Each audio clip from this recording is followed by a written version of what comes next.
Black people have been in Scotland since about the 1500s. One of the earliest examples of black presence in Scotland can be seen in the story of two young girls named Margaret and Ellen Moore. They were originally from Africa, and they were brought over to Scotland at the age of 10.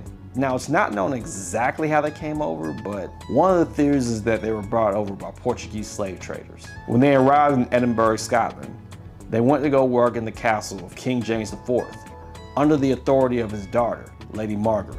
Back then, it was seen as like a status symbol to have African servants. And they would accompany Lady Margaret to different events like holidays or royal tours, and they even were rewarded at times with lavish fashion and sometimes even gold coins. All this while being young girls who were living far away from their home of origin. There's even a theory that this poem by William Dunbar, which contains derogatory language against black women, may have even been inspired by one of the girls. And they weren't even the only ones. King James had several African servants working under him, like Peter the Moor, a group called the Moor Friars, and a drummer named Moor Tarbonar. Scotland themselves started getting involved in the transatlantic slave trade in the 16th century. And during the time they were involved in the slave trade, they owned 1/3 of the slave plantations in Jamaica. All that would change in 1778 when a former slave named Joseph Knight sued his former master, John Wedderburn. The case went all the way to the Scottish Supreme Court, who ruled to abolish slavery in the nation. In 1833, slave trading was abolished in all the British colonies, including Scotland. After the slave trade was ended, Scottish slave owners received the equivalent of £2.5 billion for, quote, loss of property. While Joseph Knight's case and the work of people like William Wilberforce and several other ministers and other abolitionists were directly involved in helping end slavery in Scotland, one other voice who may have indirectly helped with that was none other than Frederick Douglass, who for 2 years toured the British colonies advocating for abolition. And while he was in Edinburgh, he spoke out against the Free Church of Scotland because they had gotten part of their funds from slave traders. After the abolishing of slavery, black Scottish people continued to make several contributions to the world. One example of this can be seen in the story of Andrew Watson, who broke barriers by becoming the first black man to lead an international football team. Andrew was born in Guyana to a former Scottish slave owner and a native Guyanan woman. He would move to Glasgow at the age of 19 to pursue education at the University of Glasgow and to start his own business. But that wasn't the only thing he did there. He also picked up the sport of football and became the captain of the Scottish football team. In 1882, he led the Scotland football team to defeat the England football team in a match. The score was 5-1. And after that, he won several Scottish football cups, becoming the first black man to do that as well. He moved to London in 1882 and became the first black player to play in the English Cup. And while Watson is said to have faced some insults from players, it doesn't seem like he experienced much racism during his time playing football. And he didn't just break the color barrier.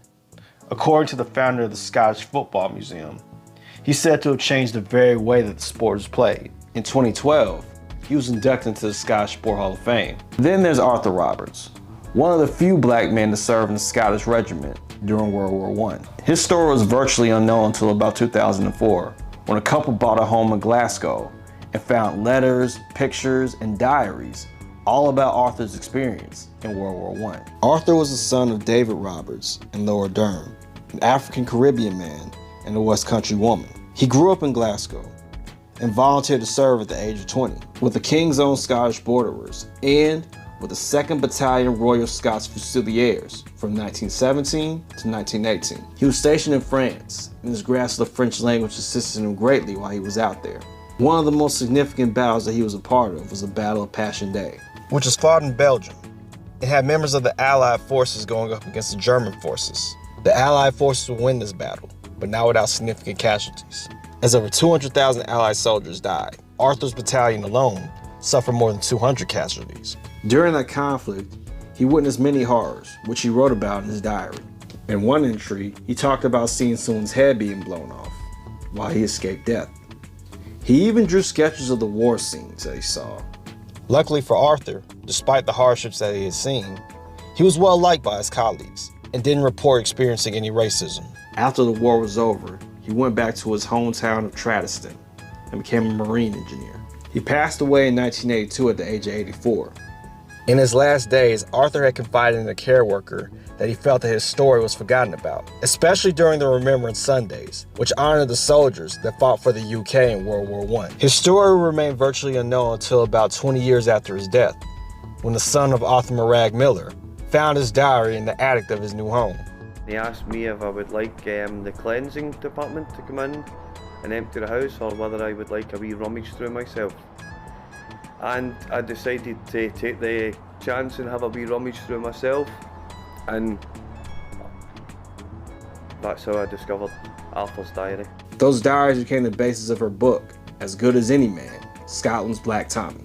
Finally having a story remembered. And then there's the story of James McCune Smith, who because of racism couldn't get into medical school in the United States, so he had to go all the way over to Scotland and received his medical degree from the University of Glasgow in 1837. In doing this, he became the first black man to ever receive a medical degree. After he graduated, he took up a residency at Glasgow Lock Hospital, which is a hospital that was dedicated to treating impoverished women who were suffering with venereal diseases. And while he was there, he published an article in the London Medical Gazette, exposing the harmful ways that one of the doctors at Lock Hospital was treating gonorrhea patients. His advocacy didn't just stop at his patients though.